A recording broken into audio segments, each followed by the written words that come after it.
the design of planned attacks on buildings inside the U.S. and how operatives were directed to carry them out. That is valuable information for those of us who have the responsibility to protect the American people. He told us the operatives had been instructed to ensure that the explosives went off at a point that was high enough to prevent people trapped above from escaping. He gave us information that helped uncover Al-Qaeda cells' efforts to obtain biological weapons. This is Building 7, a 47-story skyscraper that fell on the afternoon of September 11th. The government says that fire brought it down. However, 1,500 architects and engineers concluded it was a controlled demolition. Over 6,000 of my fellow service members have given their lives. And thousands of my fellow first responders are dying. I'm not a conspiracy theorist. I'm a structural engineer. I'm a New York City correction officer. I'm an Air Force pilot. I'm a father who lost his son. We're Americans, and we deserve... I lost my husband. My son. My uncle. My nephew. September 11th, 2001. Most people don't know a third tower fell that day. The government says fire brought it down. The collapse of World Trade Center 7 was primarily due to fires. I, along with 1,400 other architects and engineers, have found the government's conclusion to be physically impossible. Impossible. We need the truth about what happened that day. Go to rememberbuilding7.org. Why it fell, why it matters, and what you can do.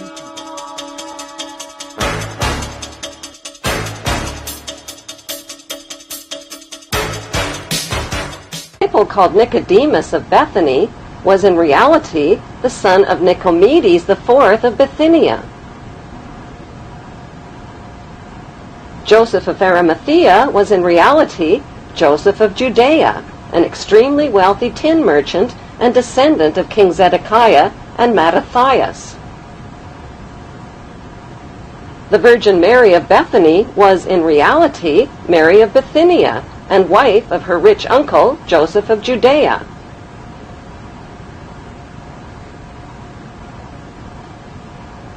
Mary Magdalene, Jesus of Nazareth, Thomas, and James were the wealthy royal offspring of Hebrew-Egyptian Ptolemy queen Cleopatra VII.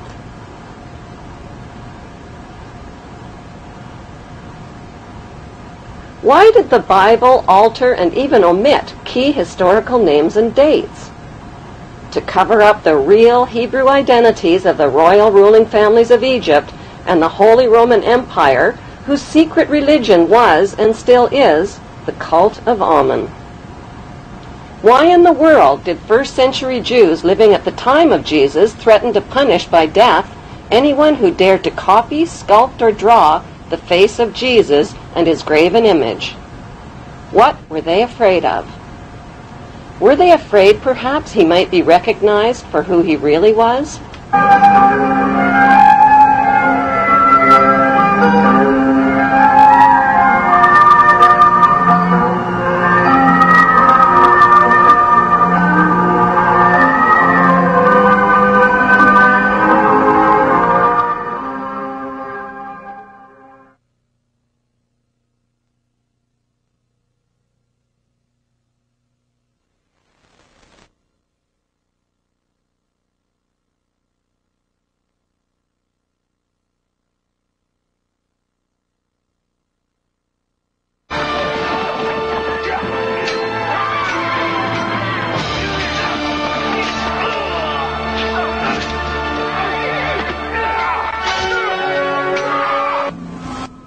After the crucifixion, a Jewish rebellion against Roman rule broke out in Jerusalem.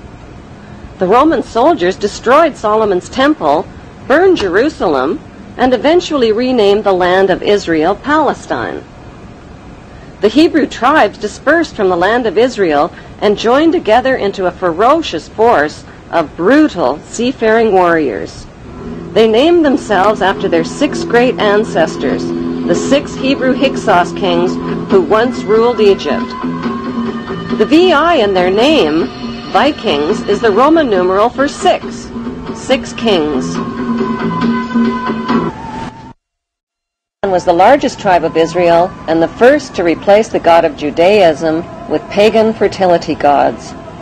The tribe of Dan became seafaring pirates looting their way from Greece along the Mediterranean, leaving evidence of their migration route. Like signposts, they incorporated the name of Dan into the names of mountains, towns, and rivers, like the mighty river Danube. They raided their way up the coast of Europe and built settlements in the British Isles and in Scandinavia. The country of Denmark literally means the mark of Dan. Carvings of snakes and dragons on their ships, the red and white stripes on their sails, and archaeological relics reveal that the tribe of Dan became none other than the dreaded Vikings. The pagans arrived like stinging hornets, and spreading on all sides like fearful wolves, robbed, tore, and slaughtered not only beasts of burden, but even priests and monks and nuns. They came to the church of Lindisfarne and destroyed everything, trampled and polluted the holy places. Their mouths froth, their eyes stare, they howl like wild beasts. Joined by the Israeli tribe of Naphtali, they continued their reign of terror through the British Isles, accumulating massive amounts of wealth. Then the unthinkable happened. Their king, King Canute, was crowned King of England, Denmark, Norway, and Sweden in 1016 AD. And so the tribes of Israel had found a new homeland, and the throne of Israel had found a new throne, the throne of England.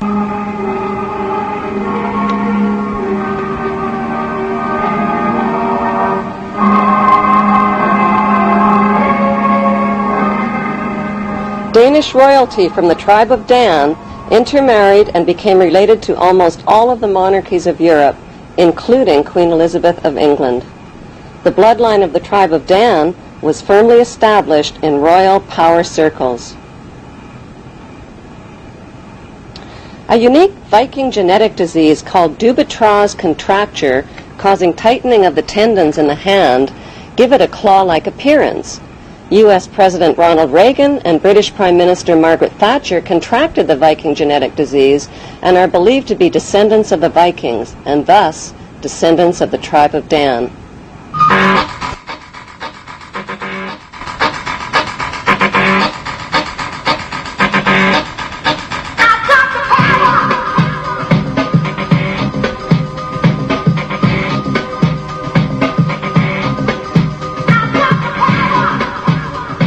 The media has misled the public into believing that Queen Elizabeth II is a symbolic ceremonial figurehead with little or no real power, that she is a cold but harmless old relic who passes her time sipping tea at the palace. Nothing could be further from the truth. As British monarch, Queen Elizabeth II is the wealthiest, most powerful person on earth. She embodies the crown and supreme world power. Presidents of the United States are forbidden any title of nobility and are subservient to the monarch. The U.S. President is Commander-in-Chief of the Armed Forces based at Camp David, which is known to insiders as Camp King David. Prime Ministers in Commonwealth nations like Canada and Australia are also subservient representatives of the British King or Queen. They are her spokesmen. The Governor-Generals of the Queen's Commonwealth nations represent and exercise the Queen's power on her behalf. What the general public doesn't realize is that their leaders are only representatives of the monarch and do not possess the power. They exercise the power. They do not reign, they rule. The monarch, on the other hand, reigns but does not rule, possesses the power but does not exercise it. By delegating her powers instead of exercising her powers, the Queen is left safely outside and above the conflicts and divisions of the political process. She is protected from becoming a target of political hostilities. Meanwhile, the general public is kept in the dark about the true powers that the Queen actually possesses, powers that she delegates but has not yet chosen to exercise.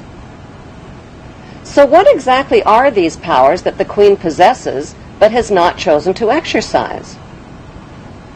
Her powers include the power to choose the Prime Minister and to dismiss the Prime Minister through her Governor-General, the power to dismiss ministers and the government, the power to dissolve Parliament and call new elections, the power to refuse legislation passed by Parliament, the power to command the armed forces and raise a personal militia. She has the power to read confidential government documents and intelligence reports, the power to declare a state of emergency and issue proclamations. She has the power to call elections and enact laws in Her Majesty's name. Few people realize that not a single law is passed without the Queen's consent. She has the power to exercise Crown prerogatives, which means the Queen can declare war through her Prime Minister without even the agreement of Parliament. She has the power to grant and bestow titles and honours like Sir, the power to pardon convicted criminals. So why has the Queen been allowed to legally possess all of these supreme powers? For the sake of tradition?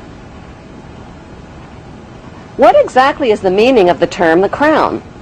The Crown is defined as executive powers exercised in the name of the monarch. The actual crown itself, worn by the monarch, is a symbol of the Queen's executive powers. The Parliamentary Oaths Act of 1866 requires all leaders of 54 Commonwealth nations to swear an oath of loyalty to the Queen, not to the people who elected them. I swear by Almighty God that I will be faithful and bear true allegiance to Her Majesty Queen Elizabeth, her heirs and successors according to law, so help me God. Those who do not swear allegiance to the Queen are deemed unfit for office, including the Prime Minister, police, military, judges, legislators, lawyers, and public servants. New citizens to the Queen's Commonwealth nations must swear allegiance to Her Majesty the Queen. Public land in the Queen's colonies like Canada is called Crown land and includes Aboriginal land. Government corporations are called Crown corporations. The Central Bank of Canada and the Canadian Mint are Crown corporations independent of most government controls. Neither Canada nor Australia, two huge and independent countries in their own right, has dispensed with her services as their head of state. Forms, stationery, and printing are printed by the Queen's printer. Canadian warships